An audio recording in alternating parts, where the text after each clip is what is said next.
네, 감사합니다. 오후 시간에는 교리 공부하는 시간인데 오늘 새해 첫날이니까 2022년도에 우리 교회가 어떤 식으로 진행될지 나누는 시간을 잠시 마련했습니다. 네, 그 내용이 여러분들 갖고 계시는 유인물 다 갖고 계시죠?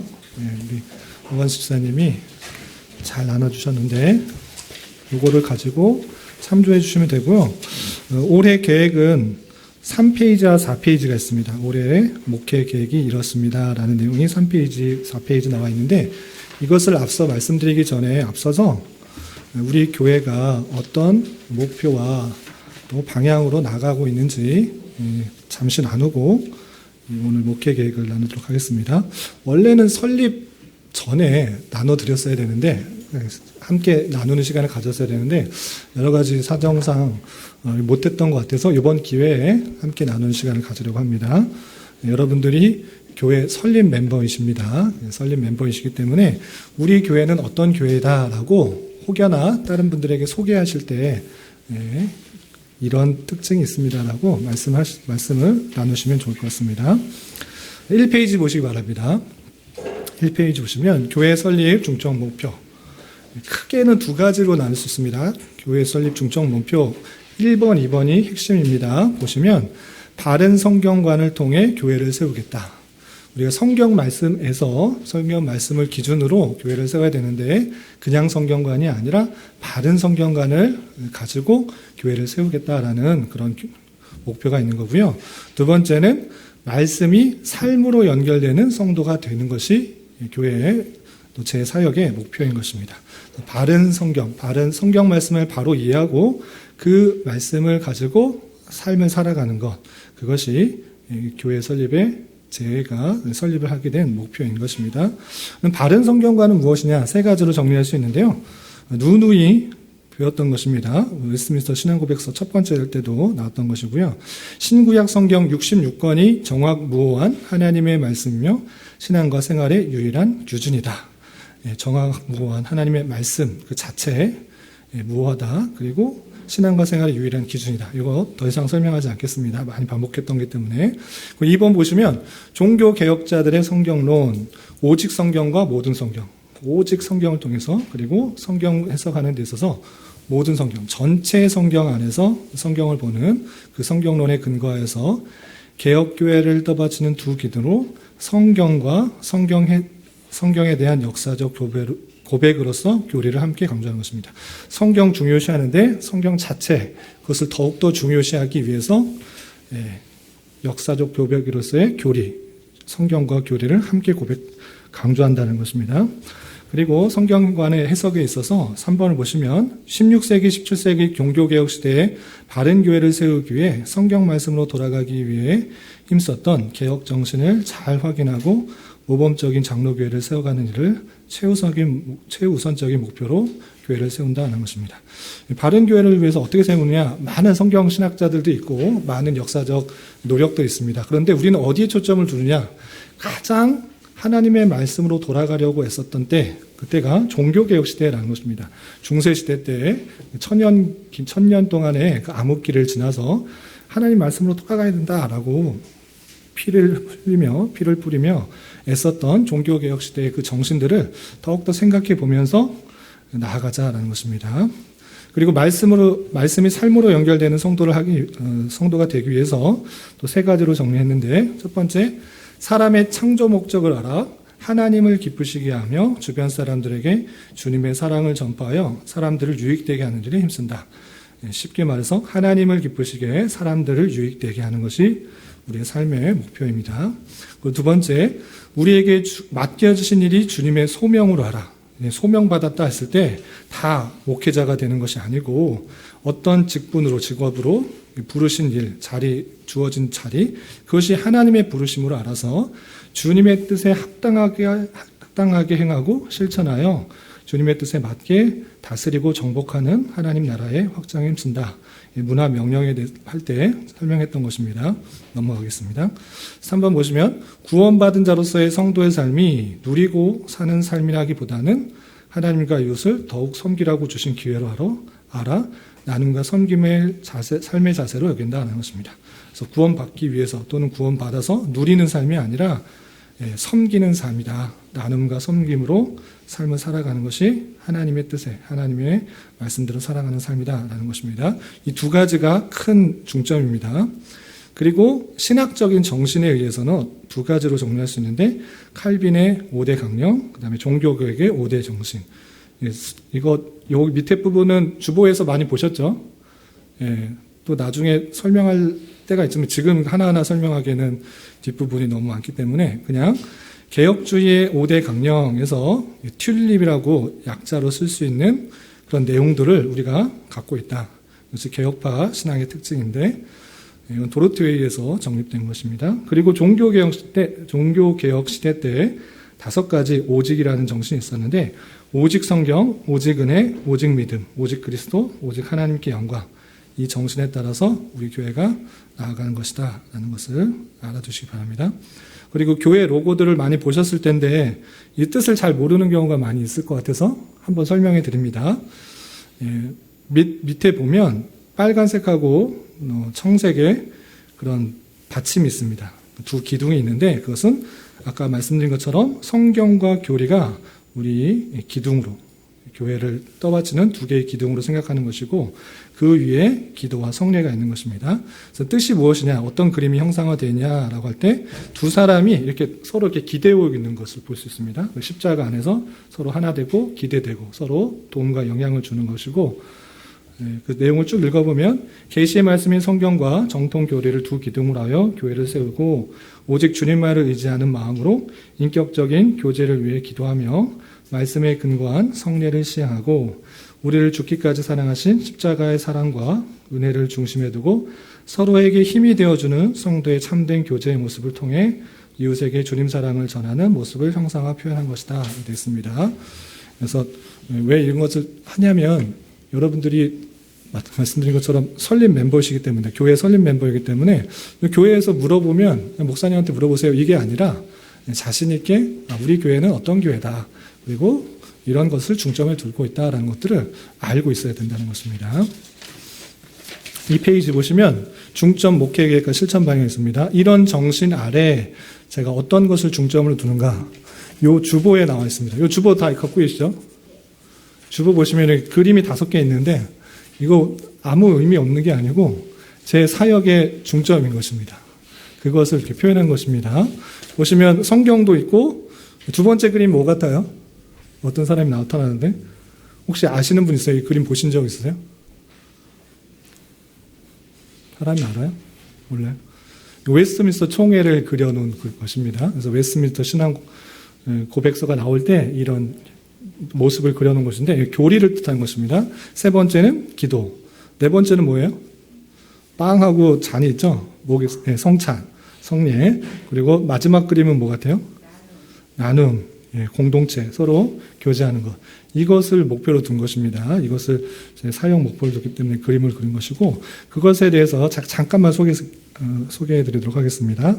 이 페이지 보시면 첫 번째, 진리의 말씀으로 하나 되는 교회, 말씀을 강조하는데 어떻게 제가 말씀을 설교하느냐, 제가 원하는 말씀만 뽑아서 설교할 수도 있지만 그렇게 하는 것이 아니라 말씀이 앞서가고 그것을 따라가는 방식으로, 모든 성도들이 그 말씀을 따라가는 방식으로 말씀을 대한다라는 것입니다. 그래서 연관 계획된 말씀 순서에 따라 강해 설교를 지향하는 것입니다. 어떤 사건이 있다고 해서 제가 그 사건에 대한 성경을 막 찾아가지고 이렇게 하게 되면, 물론 그것에 갖고 은혜 받는 성도들이지만 제가 볼 때는 시험 드는 성도들이 더 많은 것 같아요. 목사님이 나를 공격하시려고 그 말씀을 하나 보다, 나를 치시려고 하시나 보다, 그 뜻을 전하려고 이렇게 생각하는 경우가 되게 많아요. 그래서 그렇게 하는 것은 상당히 조심스럽고, 저는 말씀 순서에 따라 그냥 하다 보면 당장에는 안 맞는 말씀일 수도 있지만 후에서는 그 말씀이 기억돼서 다 적용할 수가 있기 때문에 제가 원하는 말씀만 빼가지고 이렇게 하기보다는 전체 말씀이 하나님의 말씀이기 때문에 그 말씀을 따라가는 방식으로 그 뜻을 밝히는 데 중점을 두는 것입니다. 그리고 두 번째, 개인의 경건한 삶을 위해 매일 성경 읽기와 바른 해석 묵상, 그리고 실제적 적용을 위한 말씀 읽기를 정착하려고 노력하는 것입니다.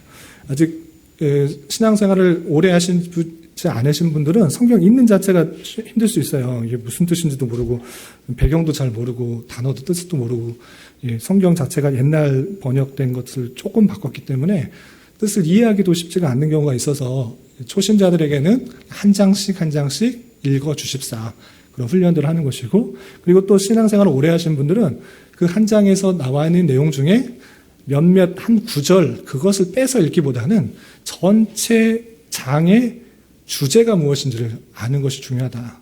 한 문장에 물론 한 절에 주제가 담겨 있을 수 있는데 그렇지 않고 그냥 다른 부분에 있어서 한 구절일 수도 있다. 전체 주제에서와는 다른 내용일 수도 있기 때문에 조심스러운 면이 있어서 한 장의 전체 주제를 생각해 보면서 적용하는 그런 노력을 해 주시면 좋을 것 같고, 그리고 그것들을 머릿속으로만 생각하는 것이 아니라 써보는 거예요. 말씀일기 책자에 이런 내용들을 깨달았습니다 라고 이런 교훈에 따라서 써보는 것. 일기 쓰듯이. 여러분들 초등학교 때는 다 일기 써보셨잖아요. 숙제였기 때문에, 방학 숙제였기 때문에 저도 써봤는데 밀린 일기를 막 쓰느라고 힘들었는데, 일기를 왜 쓰게 이렇게 하겠어요? 자의 삶을 반성해보고 생각해볼 수 있도록 정리하는 습관을 들이도록 그랬던 것 같아요. 그래서 우리도 하나님 말씀 읽는 것 아주 중요합니다. 깨닫는 것 중요합니다. 적용하는 것 중요한데 한번 삶을 정리해보는 습관으로 해서 한 줄이든 두 줄이든 세 줄이든 경험하고 깨달은 것을 정리하는 습관을 들여주십사. 그런 방식을 말씀 일기다라고 한 것입니다. 원하는 데는 여기까지 가는 것인데 한 번에 하기가 쉽지 않습니다. 여러분들 각자의 삶이 너무나 바쁘고 힘들기 때문에 해야 될 일도 많기 때문에 성경책 한 장 읽는 것도 솔직히 쉽지 않잖아요.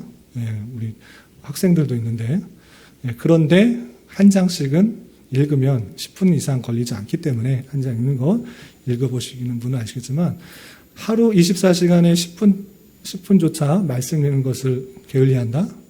그것은 조금 조심스러운 부분입니다. 그래서 말씀 읽는 것 부탁드리고, 또 묵상하고 적용하는 것, 쓰는 것까지 자기 신앙의 수준에 따라 해 주십사 부탁을 드린 것입니다.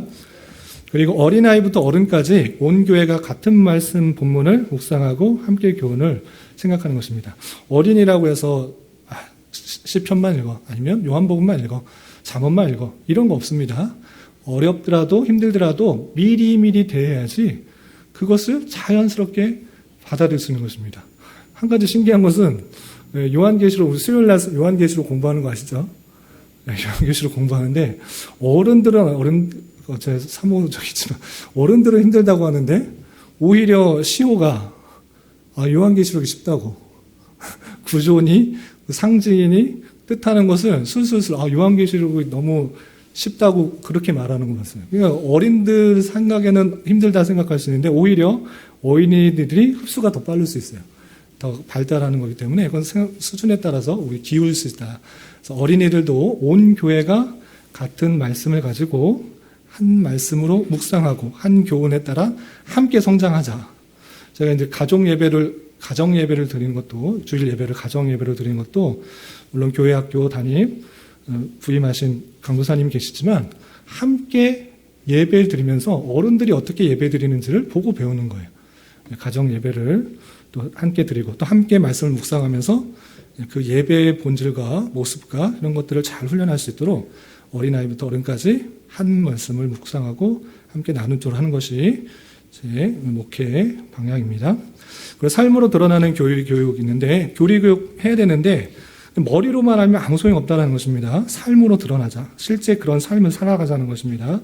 그래서 성경을 바르게 배우기 위해서 종교개혁 신학상담과 역사적 개혁주의 신앙을 중요시하면서 교리를 밝힐 것이고요. 주일 오후 시간을 이용하여서 기독교 교리를 공부하며 원하기는 소급으로 토의하면서 삶을 어떻게 되어야 할지를 고민하는 데까지 나갈 것입니다. 그냥 제가 일방적으로 이렇게 말하는 것은 물론 도움은 될 수 있으나 실제 삶으로 이렇게 적용이 되기는 쉽지 않아요. 그래서 소그룹으로 나눠야 되는데 지금 소그룹 모임들이 많이 제한이 되어서 좀 제한되고 있습니다. 앞으로는 나갈 방향인 것입니다. 그리고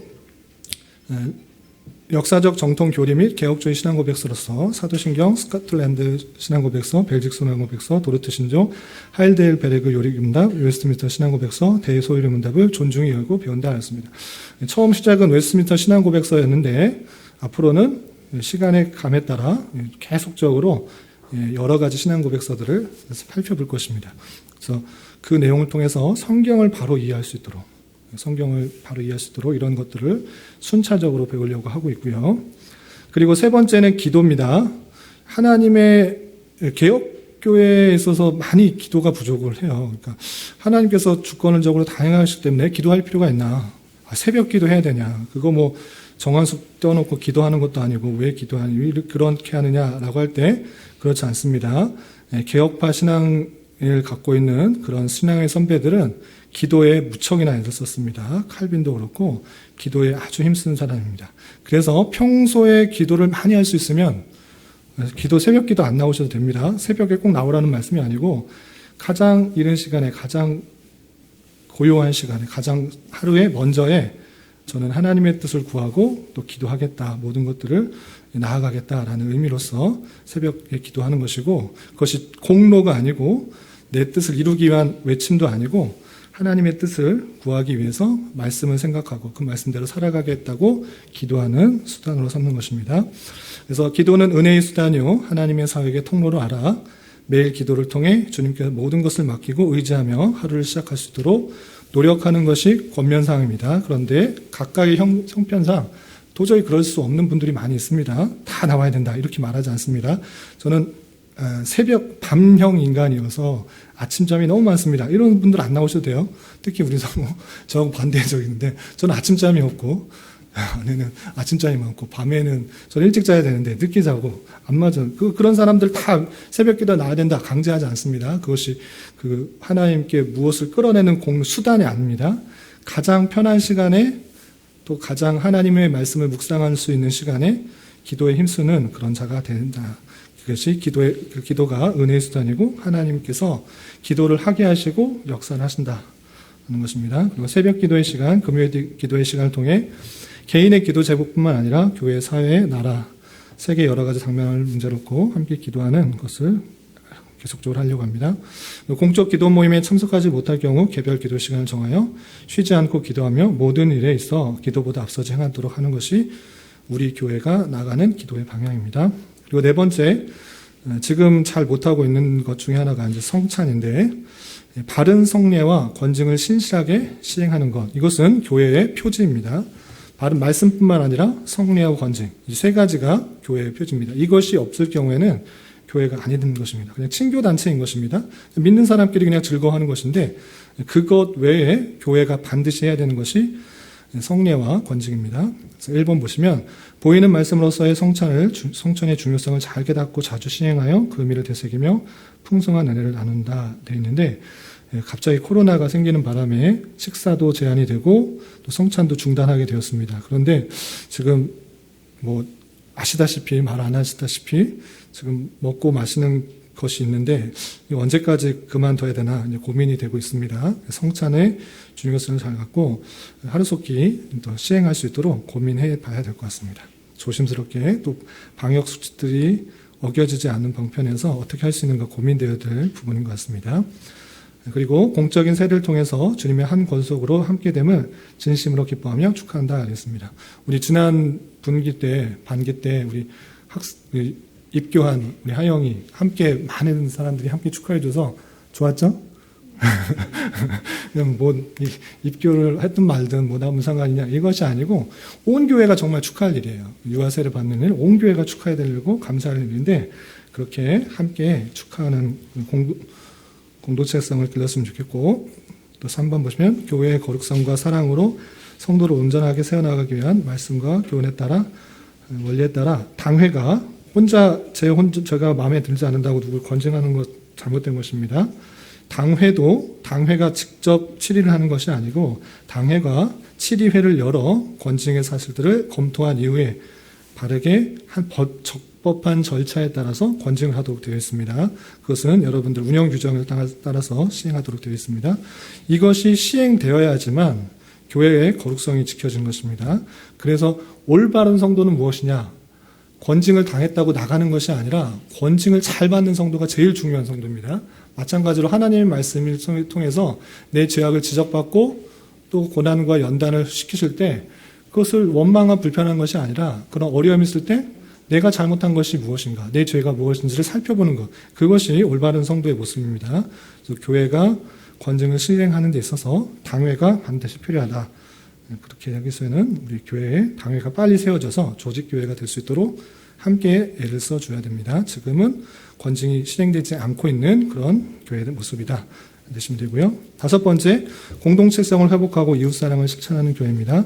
성도 특성과 관심에 따라 각종 소그룹과 소모임들을 활성화하여 배운 말씀을 제대로 이해하고 적용하고 있는지 나누고 서로를 격려한다 되어 있습니다. 지금 소모임들이 많이 제한돼서 좀 조심스럽긴 하지만 그 방역수칙 안에서 할 수 있는 것들을 좀 해야 되지 계속 막는다고 해서 지금 몇 개월로 끝날 줄 알았는데 1년이 되고 2년이 넘어가고 있는 상황에서 이런 것들을 좀 조심스럽게 실천하려고 하는 것입니다. 성도의 경조사들을 함께 공유하며 기뻐할 수 있는 공동체가 되고요.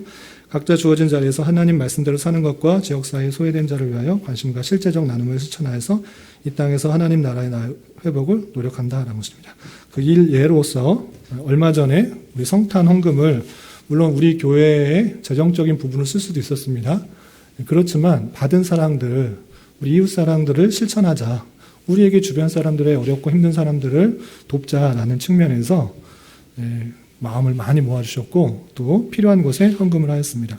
운영위원회에서 이렇게 결정하자라고 해서 2군데 했는데 더 필요한 곳이 있으면 우리가 더 이야기를 모아서 그곳에 써주시면 좋겠다라고 마음을 모아서 이웃사랑을 잘 실천하는 교회가 되어야 될 것입니다.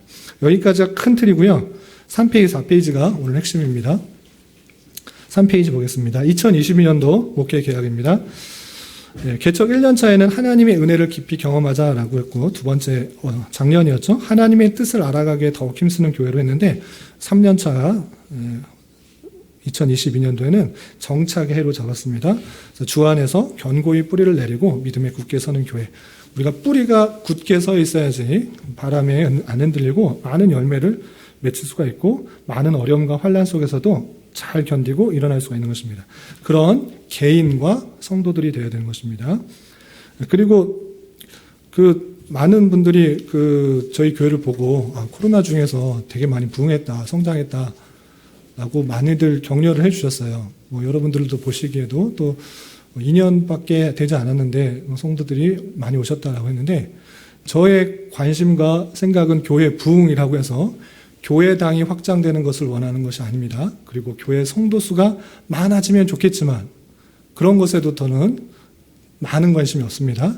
교회 성장이라고 했을 때 저는 무엇에 관심이 있느냐? 여러분 한 사람 한 사람의 영적 성숙에 관심이 있는 것입니다. 여러분들 한 사람 한 사람이 성장하는 것, 그게 교회 성장하는 것이지 수많은 사람들이 이 자리를 꽉 채고 있다. 그런데 예배는 드리는데 나가서 자기 맘대로 산다. 자기 하는 뜻대로 산다. 하나님의 이름을 불러가면서 자기 욕심만 채우는 사람들이 가득하다. 저는 바라지 않습니다. 여러분들 설립 멤버만 평생 있을지라도 여러분 한 사람 한 사람이 정말 신앙을 잘 자라서 하나님 말씀을 잘 순종하고 하나님의 뜻대로 행하는 것, 그거 외에는 전 멱표가 없습니다. 그래서 교회에 성장하는 것, 수적 성장 있으면 좋지만 그것은 하나님께서 제 능력과 역량에 따라 알아서 붙여주시는 것이고 주어진 이 성도님들을 잘 기도하고 말씀 전하여서 여러분들 신앙 성장이 어떤 어려움과 환난이 있을지라도 잘 견뎌내고 이겨내고 또 하나님 앞에 올바른 말씀대로 살아가는 것, 그것에 목표를 두는 것이 제 목표입니다. 그래서 교회의 성장은 숫자적인 성장이 아니라 여러분의 신앙의 성장이다. 저의 관심은 오직 거기에 있다라는 생각들을 잊지 마시고 함께 그 일을 힘써 주시면 감사하겠습니다. 그리고 2020년도의 중점 사역을 4가지로 정리했습니다. 여러분들 잊어버리실까봐 옆에 보시면 현수막에 4가지 딱 정리해놨습니다. 올해 저거를 딱 신경 쓰는 것입니다. 그것이 1, 2, 3, 4 있는데 첫 번째, 세교 정착을 위한 교육 강화와 교리 및 성경 공부 정착합니다. 교리와 성경 공부는 모든 성도들에게 함께 강조하고 있습니다. 교리는 주일 오후 시간에 웨스트민스터 성경 공부를 통해서 말씀을 잘 이해하기 위해서 정리된 교리를 강조하고 있고요. 또 성경 공부는 말씀 생활, 교리에만 그치는 것이 아니라 매일매일 말씀을 읽어나가는 것을 통해서 하나님 말씀을 배우도록 했고 또 그것이 부족할까봐 수요 성경 공부 시간을 만들어내는 것입니다. 그냥 말씀 한 장 한 장 읽어도 물론 도움이 되지만 그 배경, 역사적 배경, 문맥적 배경, 또 내용들을 더 잘 이해하기 위한 다양한 수단을 통해서 공부를 하는 것에 힘쓰는데, 그것은 이제 기본적으로 계속 해 나갈 것이고, 올해 2022년도에 제가 중점을 두는 것은 무엇이냐? 세교 정착을 위한 교육을 강화하겠다라는 것입니다. 그래서 세교 분들 오시면 사주 교육을 하고 이제 그 운영 규칙에 의해서 정관에 의해서 교회 선선하고 서약을 하고 교인이 되는데, 사주하면 다 이해되느냐? 정착하는 경우가 극히 드문 것을 1, 2년밖에 안 됐지만 보게 된 것입니다. 그래서 너무 안타까워서 그 초신자들, 새로운 교우들에게 더욱더 관심을 갖는 것이 목회자의 노력이겠다라고 생각이 들어서, 지금 12시 반 정도면 식사 빨리 하면 12시 반에 마칠 수 있을 것 같더라고요, 제가. 그래서 12시 반부터 1시 20분 그 정도까지 이제 새교우들, 초신자들을 위해서 교육을 제가 강화하는 것입니다. 그래서 새교우들 오시면 12시 반부터 1시 20분 정도까지 목양실에서 사주 교육을 할 것이고요. 사주 교육하면 성도 누님들이 복음을 전해서 예수님 믿고 영접해서 신앙생활 잘하는가? 그렇지 않잖아요. 그렇지 않으니까 저는 그 이후에 새신자 길잡이, 새신자가 더 정착할 수 있도록 그 사주 이후에 기독교 기초 영어를 해설 공부하고 그 분이 어떤 신앙 수준에서 어려움들을 느끼고 있는지를 계속적으로 교육을 하려고 합니다. 이것을 짧게는 8주. 그래서 4주와 8주에서 적어도 12주 정도는 교회나 기독교나 생활에 대해서 잘 적용이 돼야지 정착하는데 그나마 조금 도움이 될 것 같아서 여기에 제가 집중을 하려고 하는 것입니다. 여기에 집중되고 있다는 것들을 알아두시고 나머지 거는 참고해 주시면 되겠습니다. 개혁파 신앙이란 무엇인가 배웠고, 외민 배웠고, 기독교 강요 배울 거고, 벌크프 조직신학 이것도 배울 것입니다. 이미 하신 분도 있는데 이런 것들은 기본적으로 배웠으면 좋겠다는 생각이 들고 순차적으로 해 나갈 것들입니다. 그리고 넘어서 두 번째 강조는 뭐냐면 은사에 따른 필수 사역과 봉사 일들을 분담하며 동역한다라는 것입니다. 물론 제가 혼자 할 수 있는 것도 많고 제가 혼자 하면 편한 것도 많이 있습니다. 그런데 제 시간이 또 제한이 되고 또 말씀 사역에 더 집중하기 위해서 크고 작은 일들을 세례교인들에게 다 분담을 한 것입니다. 그랬기 때문에 나는 왜 이걸 해야 되냐 이렇게 생각하지 마시고 세례교인으로서 마땅히 교회의 한 부분들을 감당하는 것이 마땅하다 생각하시고, 지금도 강 집사님이나 김 집사님이 토요일마다 오셔가지고 송사하는 거 되게 감사하고, 또 오 집사님이 예배 준비하시는 것도 되게 감사하고, 여러 가지 그 크고 작은 일들을 감당하시는 것도 되게 감사하는데, 그렇게 객으로 있지 말고 내가 주인이다, 내가 교회를 세워나가는 것이다, 내가 교회 그 부분을 빠지면 한 부분이 연약해지는 것이다. 교회 온 성도가 세례교인이라고 하면 특별히 그런 의무, 선한 부담감을 가지고 섬기는 것이 마땅하다. 그래서 크고 작은 일들을 분담했다라는 것들을 알아주시고 잘 해주시기 바라고, 그리고 그 사람에게 일이 집중되지 않고 또 어려움들이 있으면, 도움이 필요한 것들이 있으면 함께 나누어서 청소하는 일들을, 정리하는 일들 혼자 할 수 없는 것들도 있잖아요. 그때는 함께 일을 모아서 여러 가지 일들을 함께 할 수 있도록 하고, 특히 이제 식사가 개시가 되면 손이 많이 가는 일들이 있기 때문에 또 많은 성도들이 함께 분담하여서 일들을 잘 감당해 줬으면 좋겠습니다. 그리고 신재필 성도님이 또 감사하게도 말씀기 책자 도와준다고 해서 제가 언제까지 해주시면 됩니다 하는데 먼저 막 이렇게 보내주시고 다 수정해 주시고 막 이렇게 하고 주셔서 감사한 것이 있습니다. 크고 작은 일들을 잘 감당해 주시기 바랍니다. 그리고 넘겨주시고 4페이지 보시기 바랍니다. 4페이지 보시면 공동체성을 회복하는 교회. 지금 코로나 때문에 지금 소그룹 모임들이 많이 제한이 되고 좀 조심스럽긴 하지만 이것들을 방치해 두고 있는 것도 좀 교회의 사명대 아니다 생각해서 적절하게 4명 이상 못 모이게 하면 4명까지만 모여서 나눌 수 있지 않은가라고 생각이 들어서 적절한 소그룹을 편성하고 또 여러 가지 행사를 통해서 교제가 활성화됐으면 좋겠다라는 생각이 듭니다. 작년에도 야유회를 갔잖아요. 봄철 나들이도 가고 대부도 나들이도 갔고 그러니까 잠깐이었지만 또 성도 간에 자유롭게 교제하며 또 친목해 줄 수가 있는 시간이 되었던 것 같습니다. 그래서 그런 것들을 좀 만들겠다라는 것이고, 특별히 그 네모칸 안에 보시면 주일 오후 시간을 이용해서 소그룹으로 교제하는 시간을 가져볼까 합니다. 그러니까 보통 기존 교회는 구역 모임이나 뭐 전도회 모임이나 뭐 순 모임이나 뭐 셀 모임이다 등등등 모임을 갖습니다.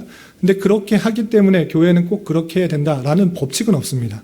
우리 교회의 실정에 맞게 또 지금 시대에 맞게 적용할 필요가 있는 것이죠. 그래서 지금 여러 가지 것들이 제한이 되고 또 조심스럽기 때문에 지금 주일 예배는 나오고 오후 교리 공부 시간에까지 있는데 그 사이 시간이 좀 활용할 수 있는 시간이 되지 않을까라고 조심스럽게 가져보는 것입니다. 그래서 식사하시고 자유롭게 그룹별로 모임을 가져서 삶을 나눌 수 있도록 그렇게 적절하게 모임을 가질까 하는 안을 드린 것입니다. 꼭 이대로 해야 돼. 이것은 아니고 이대로 뭐 법칙이다, 규칙이다. 이건 뭐 하나님이 꼭 그대로 하렸다. 이런 건 아니고 이렇게 해보는 것입니다. 그래서 뭐 짧게는 한 달 아니면 2달 이 정도 해서 너무 이 모임이 좋습니다. 즐겁습니다. 삶은 나눌 수 있고 기도도 할 수 있고 또 오늘 아침에 들었던 오전에 들었던 그 말씀에 대해서 너는 어떻게 들었냐?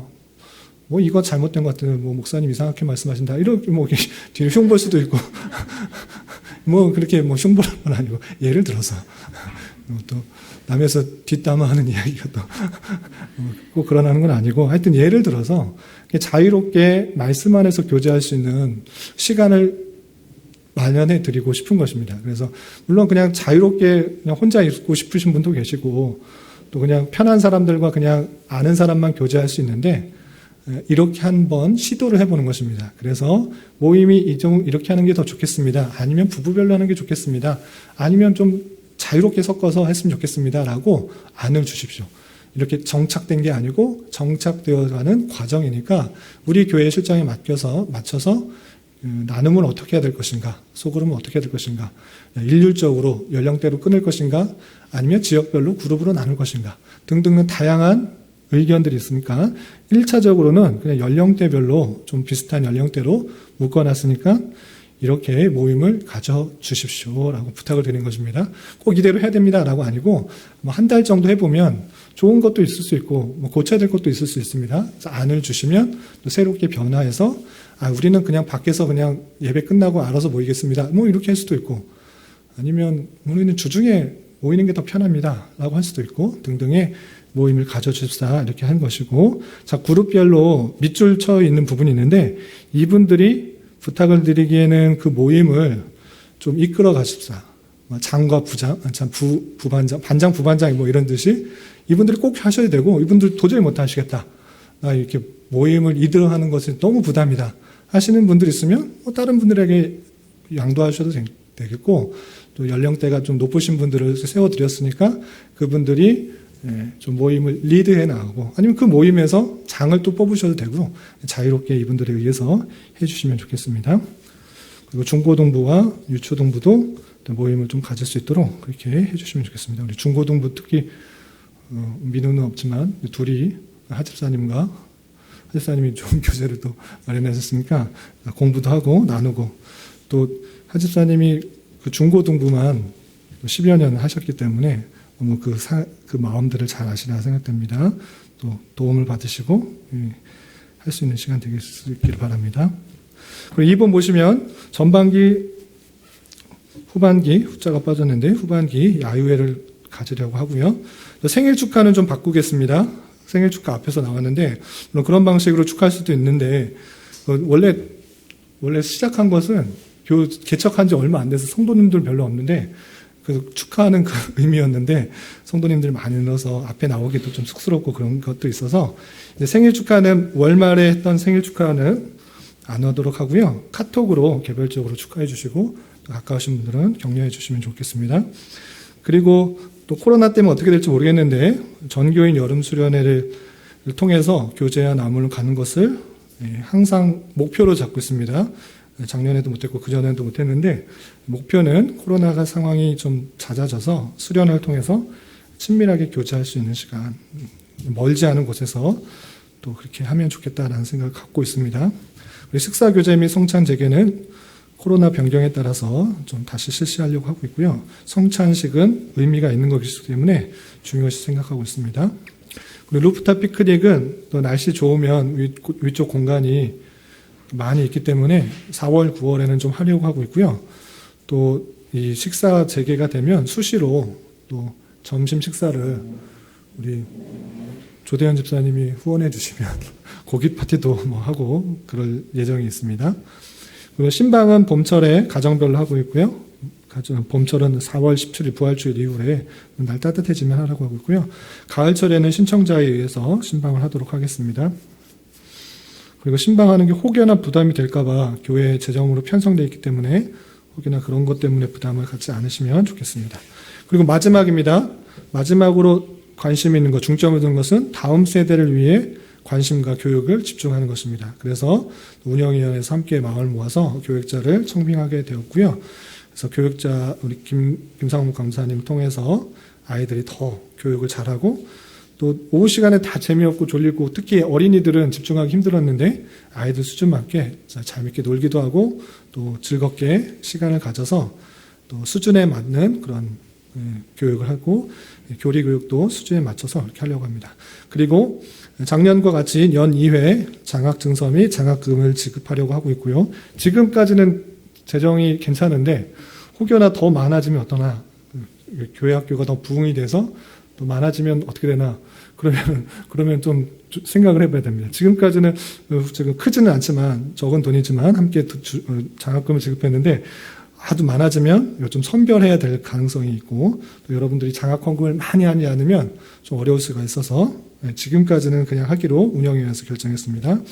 그리고 5월 하나님 앞에서 어린을 생각하는 주일에 작년에 되게 좋아하는 것 같더라고요. 우리 어린 친구들이 성도님들이 축하한다는 한마디에 다 기뻐하고 즐거워했던 것 같습니다. 그래서 그런 시간을 통해서 격려하는 시간을 갖도록 하려고 하고 있고요.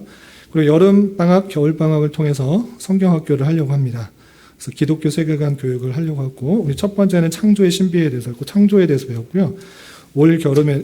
이번 겨울에는 타락, 죄에 대해서 죄가 무엇인지에 대해서 아이들에게 미리 교육하려고 죄가 어떻게 들어왔는지 그리고 그때 당시 오늘날에 볼 수 있는 죄들이 주의해야 될 죄가 무엇인지를 교육하는 시간을 가지려고 합니다.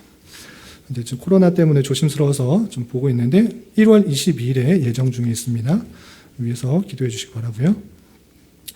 그리고 김상국 강사님께서 총괄하셔서 주일 오후 시간을 갖게 되었습니다. 지금도 아래에서 첫 모임을 갖고 계시는데 계속적으로 기도해 주시기 바랍니다.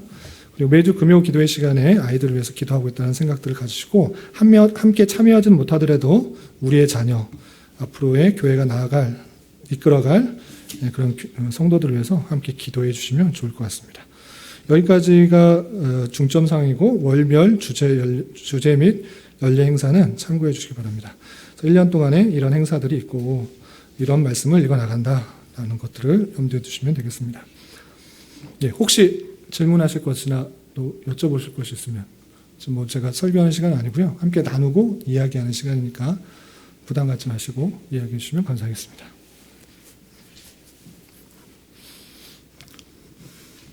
없으신가요?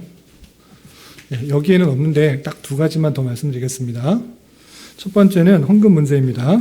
헌금 문제 지난번 공동회의 때도 한번 말씀드렸는데 우리가 헌금을 드리는 것 제사 드리는 제물로 드리는 것이 아니고 감사의 마음으로 자원하여 알아서 드리라 라고 말씀드렸습니다. 그렇기 때문에 예배 때 제일 중요한 것은 하나님 앞에 내 자신을 드리는 것. 그래서 헌금 기도라기보다는 봉헌 기도, 헌상, 하나님 앞에 모든 것을 드리는 것이 예배고 그런 기도를 드리는 것입니다. 그런데 그 표현을 자원하는 마음으로 교회의 형편에 필요가 있기 때문에 헌금을 하시는 것입니다. 그래서 내 모든 것의 주인이 하나님이, 내 소득의 전부가 하나님의 것입니다 라는 표현으로 11조의 예물을 드는데 세금 전이냐 세금 후냐 상여금은 어떻게 되느냐 어떻게 받은 것은 또 11조에 떼느냐 말이에요. 이런 거 그렇게 일일이 계산하지 말고 소득의 10분의 1을 드리는 마음으로 성도가 세례교인이 감당해야지 목사의 생활이나 교회 세를 낼 수 있다라는 마음으로 자원하여 드리시기 바랍니다. 그리고 말씀드린 것처럼 교회가 그러면 그렇게만 돌아가면 되느냐? 선교 안 하냐? 구제 안 하냐?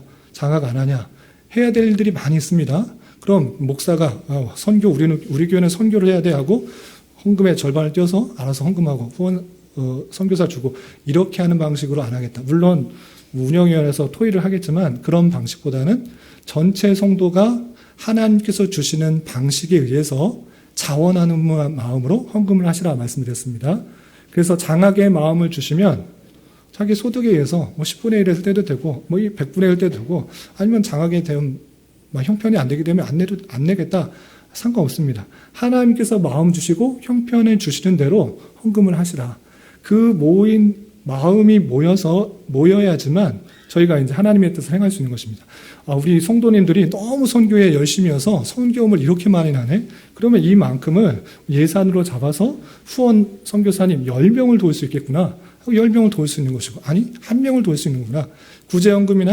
구제연금을 전혀 안 냈는데, 제가 왜 교회 형편은 여기까지는 도와줘야 됩니다. 이렇게 주는 방식이 아니라, 형편을 보면서, 교회 성도님 형편을 보면서, 이렇게 어려운 사람들이 이렇게나 많네? 내가 조금씩 좀 해야겠다라는 방식으로 구제연금을 하십시오. 그러면 그 수준에 따라서 교회 어려운 성도님들을 도울 수가 있고, 또 국내 선교도 마찬가지로, 해외 선교와 선교 부분을 마찬가지로 하겠다라는 것입니다. 그래서 여러분들의 의의를 드러내는 방식이 아니고, 열심을 드러내는 방식이 아니고, 내가 이만큼 했으니까 하나님께서 주십시오. 이런 방식이 전혀 아니고, 교회가 마땅히 대할 하나님의 일들을 행하기 위해서 행정적인 도움을 저에게 주십사. 이름을 안 쓰셔도 되고, 그냥 모든 헌금에 거기에 다 포함해서 해도 되고, 목사님이 알아서 하십시오라고 의미로 그렇게 드려도 상관은 없지만, 하나님께서 다 아시기 때문에 행할 수 있지만, 저에게 도움을 주는 방식, 또 운영위원회가 함께 일을 쉽게 하는 방식은 항목별로 헌금을 많이 냈습니다. 건축헌금, 장학헌금, 구제헌금, 선교헌금 여러 가지 있는데 자원하는 마음으로 제가 오늘 딱 말하고 이제 헌금 얘기 안 합니다. 제가 헌금을 강조하는 그런 목사도 아니고 헌금이 지금 재정적으로 부족한 교회도 아닙니다. 많이 후원을 받아서 그래서 자원하는 마음으로 형편에 따라 알아서 해 주십사. 그렇게 해주시면 됩니다. 하나님께서 여러분들의 형편을 아시니까 형편도 어려운데 굳이 막 선교, 장학, 구제 이렇게 하라고 애쓰지 않습니다. 받은 은혜가 감사하고 받은 것들이 많으면 자원하는 마음으로 형편에 따라 자기가 잘 알아서 항목별로 해주시면 그 헌금에 따라서 구제도 하고 선교도 하고 장학도 하고 건축도 하고 이렇게 하겠다라고 부탁을 드린 것입니다. 이해가 되시죠? 그래서 지금도 주보에 헌금 목록이 나와 있는데 헌금 목록을 가지고 시험에 드시는 분들이 많아요. 내가 해야겠구나. 이름이 안 나왔구나. 이러면서 내가 좀 다른 사람들보다 헌금을 못했구나. 헌금 생활을 못했구나라는 그런 의미를 갖고 있으라고 헌금을 강요하기 위해서 쓰는 건 전혀 아니라는 것입니다. 그런 거 아니고 제가 개척할 때부터 성도님을 만지지 않았는데 그리고 매번 나오는 것처럼 개척 지원으로 후원받는 것이 엄청 많이 있습니다. 여러분들 제가 공동회의 때도 재정복을 한 것처럼 여러분들의 헌금 수입보다 후원 헌금이 훨씬 더 많이 있는 것을 보셨을 것입니다. 그런데 저희한테 그냥 교회 계좌로 주시는 분도 있지만 저희한테 그냥 봉투를 주시는 분도 계시고 제 계좌로 주신 분도 있고 아내 계좌로 주신 분도 있고 되게 많은 것입니다. 그런데 제가 헌금은 공개하는 것이 아닙니다. 개혁교회 원칙입니다. 그러고 안 하면 여러분들 지금 누가 알고 있습니까? 개수위원도 세워지지 않았는데 그냥 제 호주머니에 넣고 제가 사고 싶은 거 사고 원하는 거 다 사고 그렇게 할 수 있는 가능성이 너무나 많이 있기 때문에 일부러 표현하는 것입니다. 이분들이 이렇게 헌금하셨습니다. 지금 재정위원이 없는데 저에게 후원하신 분들이 이렇게 많이 있습니다. 이렇게 알려드리는 것이지 이 사람들의 의의를 드러내는 거 전혀 없다. 그러니까 여러분들이 신앙생활 더 잘하시고 또 하는 데 있어서는 오히려 이것이 덫이 될 수 있으니 재정위원이 잘 세워지고 그 재정위원에게 충분히 다 맡길 수 있다는 그런 세워짐이 되면 제가 재정을 안 부었으면 좋겠어요. 저도 이거 영수증 하나 들어오고 나오는 것이 얼마나 많은지 몰라요. 사고 뭘 하는 것보다 그 정리하는 게 너무 힘들어요. 우리 장로님이 더 잘하실 것 같은데 재정을 많이 보셔서 영수증을 하나 챙겨가지고 모든 것을 스캔하고 정리하고 그걸 기록하고 하는 것 너무 힘들어요. 그래서 그거 안 했으면 좋겠는데 지금 뭐 재정위원도 세워주지 않고 했기 때문에 제가 투명하게 하고자 받은 거 다 교회 재정으로 하고 어떤 분이 냈습니다라고 알려드리는 것뿐이지 여러분들이 의의를 드러내고 너는 헌금했습니까? 이만큼의 복을 받으십시오. 헌금 많이 했으니까 풍성한 복을 받을 것입니다. 이런 의미로 하는 거 전혀 아니다. 이해가 되시죠? 예, 양해를 해주시고 재정위원이 잘 세워져서 당회가 세워지고 재정위원이 잘 세워져서 모든 것들을 위임하고 저도 이제 말씀 사역에 집중하면 좋겠다 하는 생각을 해주시면 좋겠습니다. 헌금 문제 관련해서 이제 정리가 되셨죠? 헌금 문제 예, 자유롭게 자원해서 편한 대로 하시면 됩니다. 그리고 예배 때 드리는 것은 헌금을 드리는 것이는 돈을 드리고 하나님 돈을 뭐 받아내고 은혜를 받아내는 거 나 이만큼 했으니까 더 많이 주십시오 이거 아니고 모든 것이 하나님의 은혜입니다라고 감사한 마음으로 드리는 것이다. 그래서 말씀을 잘 듣고 나서 말씀 은혜 받았으니까 헌금 이만큼 해야 돼. 이것이 아니고 예배 때 나와서 예배 나오는 자체가 감사한 마음을 드리기 때문에 미리 헌금하는 것입니다. 미리 헌금을 해서 이렇게 하나님 앞에 내 마음을 내 자신을 드리는 모습으로 나왔으면 좋겠습니다. 여기까지 헌금 문제에 대해서는 정리했고 마지막으로 한 가지는 호칭 문제입니다. 말씀드린 것처럼 교회에 당회가 세워져야지 장로가 세워져야지 장로와 목사가 세워져야지 직분을 정할 수가 있습니다. 뭐 권사나 뭐 집사나 서리 집사나 여러 가지 것들을 당회하는 것이 장로교회의 원칙인 것입니다. 그런데 우리 당회가 아직 설립이 되지 않았기 때문에 제가 서리 집사를 제 마음대로 또는 운영위원회에서 자체적으로 세우지 않았습니다. 그래서 여러분들에게 지금 있는 직분은 뭐 장로님, 집사님, 권사님 뭐 등등 있지만 서리 집사의 직분은 없기 때문에 저도 자꾸 식소하고 그냥 부르기 편하기 때문에 집사님, 집사님 이렇게 부르는데 호칭에 있어서 통일을 하도록 하겠습니다. 모든 분들을 성도라 이렇게 부르시면 좋겠다. 제가 물론 집사님을 부를 때도 있는데 원래 자체가 성도, 교우, 형제, 자매 이것이 교회의 원래 명칭입니다. 근데 오늘날에 우리 교회는 아니겠지만 여타의 많은 우리나라의 교회에 있어서 직분을 계급으로 생각해 버리는 경우가 생겼어요. 목사 위에 장로, 또 어떻게 장로인데 집사가 이런 일이 생겼어요. 물론 오래 신앙생활을 오래 하다 보니까 연세가 있으셔서 장로하는 경우도 있지만 장로가 계급이 아니에요. 말씀드린 것처럼 교회에서 해야 될 일을 나눈 거예요.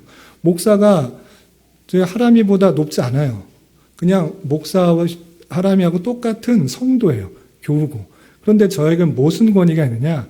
말씀의 권위밖에 있는 게 아니에요. 하는 일이 다른 것뿐이죠. 제가 하람이보다 높은 게 아니고 말씀의 권위만 높은 거죠. 이해가 되시나요? 그래서 그 직분을 하는 일이 다른 것이다. 장로가 다스리는 것이고 또 권사가 어떤 일들을 행하고 안수집사가 봉사하는 거 구제하는 일이 하는 일로 세워졌기 때문에 여러 가지 직분을 받고 오셨기 때문에 존중하되 서리 집사는 아직 세우지 않았기 때문에 모든 분들을 성도라 이렇게 부르겠다라는 것입니다. 이해가 되시죠? 제가 성도라고 불렀다고 제가 목사가 날 깔보나 이렇게 생각하지 말라는 것입니다. 이해가 되시죠? 그런 의미에서 주변 사람들 보고 장로님이거나 뭐 성도님이라고 한번 불러볼까요? 이하람 성도님, 입에 안 읽죠. 우리 이상인 성도님, 기분 안 나쁘시죠? 안 나쁘시기 때문에 한 달 동안 계속 연습을 좀 많이 하셨으면 좋겠다. 그리고 내가 집사라고 안 물렸다고, 뭐 장로라고 안 물렸다고, 목사라고 안 물렸다고, 권사라고 안 물렸다고 실망하지 마시고 거룩한 하나님의 백성이란 그 자체보다 더 귀중한 존칭이 없는 것입니다.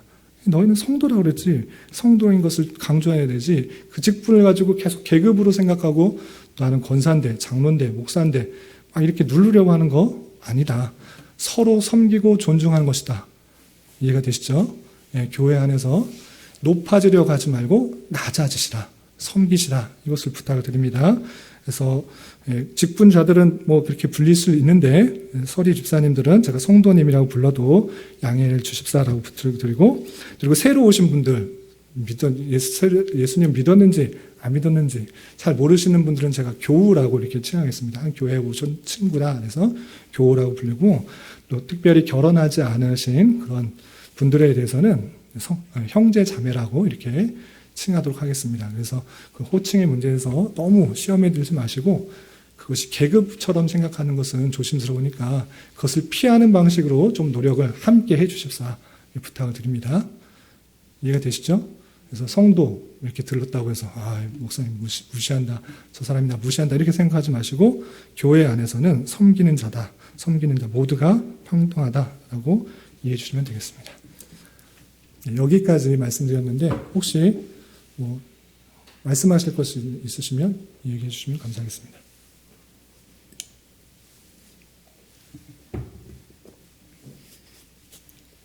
없으신가요? 그러면 지겨운 말씀 잘 들어주셔서 감사하고 이런 방식으로 목회를 나가는데 저 혼자 나가는 것이 아니고 여러분들이 교회의 주인입니다. 설립 멤버, 설립 성도이십니다. 그러니까 내가 주인이다. 이제 내가 어떻게 하느냐에 따라서 우리 교회가 좌우될 수 있다. 내가 소홀히 하고 게으리하면 우리 교회 한 부분이 빠진다. 이렇게 생각하시고 크고 작은 역할들을 잘 감당하시고 서로 나누고 교제하고 하는 가운데 위로와 힘이 되어주는 그런 교회로 잘 성장했으면 좋겠습니다. 여기까지 하고 기도하고 마칠 텐데 우리 지난주에 말씀드린 것처럼 원래 지난주에 송년회 겸 집들이 겸 저희 교회 저희 집에 초청을 하려고 했는데 거의 절반 이상이 빠지셔가지고 아쉬운 마음에 올해 한 주 미뤄서 하려고 합니다. 혹 시간이 되시는 분들은 저희 사택에 놀러와서 언제든지 오픈되어 있습니다. 오픈됐으니까 언제든 놀러 오셔도 되는데 제가 없을 때 오셔도 되고요. 오늘 사모나 아이들이 있으니까 놀러 오셔도 되고 오늘 가셔서 시간 되시는 분들은 성도의 교제를 잘 나눌 수 있었으면 좋겠습니다. 그리고 또 한 가지 우리 화분 다 나눴나요? 화분 남은 거 뭐예요? 2개? 오른쪽 2개? 포스트잇 안 붙어져 있는 2개가 저기 또 화분 3개가 남았습니다. 가까운 데는 제가 배송해 드릴게요. 승합차 있고 카트 있으니까 배송해 드릴 테니까 저희 교회에 놔두면 제가 성도님들은 모르겠는데 식물 키우는 재능은 없어요. 그래서 자꾸 죽어요. 지금 막 2개가 죽어가고 있는데 제가 그거에 잘 살리려고 애쓸 여력도 없고 관심도 별로 없어가지고 자리도 좀 협소하고 그래서 성도님들 필요하시면 가져가시면 되겠습니다. 그래서 가까운 거리는 제가 카트 있고 승합차 있으니까 실어다 드리고 하실 테니까 필요하신 분들은 말씀하셔서 가져가시기 바랍니다. 그러면 기도하고 마치겠습니다. 하나님 아버지 감사합니다. 오늘 오후 시간에 2022년도 목회 계획에 대해서 나눴습니다. 참으로 사람이 마음으로 모든 것을 계획할지라도 발걸음을 인도하시는 분은 주님이라고 하셨사오니 이 계획을 가지고 나아가되 또 다양한 변화된 사건들과 또 필요한 것들이 있을 때 하나님께서 원하시는 것들이 무엇인지를 잘 분별하며 주님께서 원하시는 교회를 잘 세워나갈 수 있도록 인도하여 주시옵소서. 이제 마치고 돌아가려고 합니다. 돌아가는 발걸음도 안전하게 지켜주시고 또 이후의 삶에 있어서도 항상 주님 앞에서 주님의 존재 안에서 하나님의 마음과 하나님의 뜻을 잘 깨달아 그 뜻을 수행하기에 힘쓰는 저로 삶을 살아갈 수 있도록 인도하여 주시옵소서. 예수님의 이름으로 감사히 기도드리옵나이다. 아멘.